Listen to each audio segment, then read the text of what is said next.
মালয়েশিয়ার coaching immigration enforcement division অবৈধ প্রবাসীদের বিরুদ্ধে একটি বড়সড় অভিযান পরিচালনা করে ৫৫ জনকে আটক করেছে। গতকাল কোচিংয়ের বাও এলাকায় বিভিন্ন স্থানে ঝটিক অভিযান ও তল্লাশি চালিয়ে এই ধরপাকড় চালানো হয়।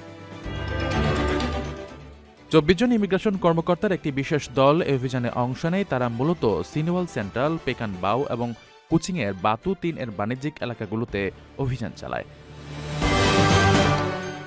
এর পাশাপাশি তামাং মাতং, বারসিনারে এবং তামাং সাত্রিয়া জায় এলাকায় অবৈধ অভিবাসীদের ভাড়া বাসাগুলোতেও তল্লাশি চালানো হয়। কোচিংয়ের সিম্পং তিগা গুলচত্বরের কাছে শ্রমিকদের একটি থাকার জায়গাতেও অভিযান পরিচালিত হয়। ১৯৬৯-৬৩ সালের অভিবাসন আইনের আওতায় বিভিন্ন অপরাধে এই ৫৫ জনকে গ্রেফতার করা হয়েছে। আটকের পর তাদের অধিকতর তদন্তের জন্য কোচিং ইমিগ্রেশন অফিসে নিয়ে যাওয়া হয়েছে। অভিবাসন বিভাগ থেকে স্পষ্ট বার্তা দেওয়া হয়েছে যে দেশের আইন মেনে চলা নিশ্চিত করতে এবং অবৈধ প্রবাসীদের উপস্থিতি কমাতে এ ধরনের অভিযান নিয়মিত অব্যাহত থাকবে।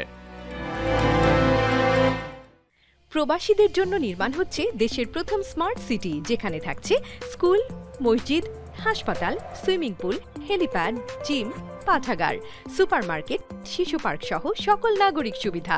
মালিকানা শেয়ার মাত্র ৫ লাখ টাকা। প্লাটিনাম ইনভেস্টরদের জন্য ঢাকা বিমানবন্দরে ভিআইপি প্রোটোকল সুবিধা। বিস্তারিত জানতে যোগাযোগ করুন স্ক্রিনে দেয়া হোয়াটসঅ্যাপ বা ইমো নাম্বারে।